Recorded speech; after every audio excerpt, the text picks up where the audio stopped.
Сәлеметсіздер ма, балалар? Бүгінгі әдебиеттік оқу сабағынан жаңа тақырып Мұзафар Әлімбай «Кемпір қосақ». Сабақтың мақсаты өз ойы мен сезімін тірек сөздерді пайдалана отырып жеткізу.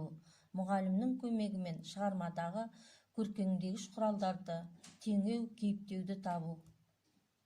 Жұмбақты шеш. Алдымда әр түрінен жібек жіптің, аспанға әшекейлеп кесте тіктім. Жарайсыңдар? Онда видеоролик тамашалайық.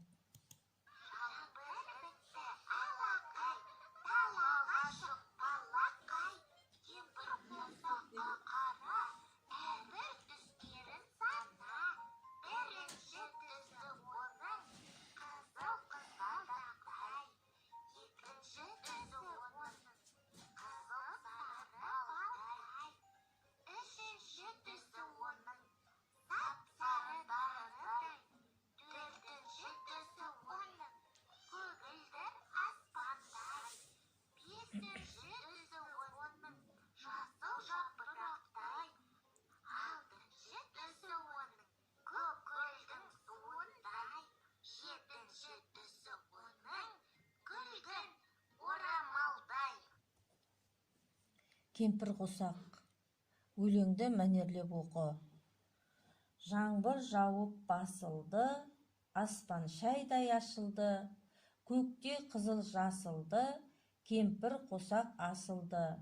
Мектебімнің тойдағы қақпасындай әдемі, мұң құбылып жайнайды, қызықтырып әдейі.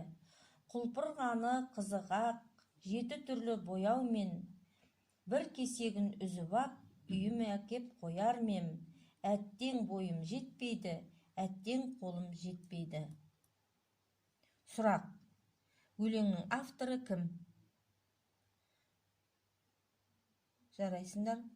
Ол туралы не білетінді есіңе түсір. Жарайсыңдар? Мәтіннен суретке қатысты сөздерді тап және байланыстырып жаз. Дескрипторы. Өлеңнен суретке қатысты сөздерді іздеп тауып жазады. Біліп кел.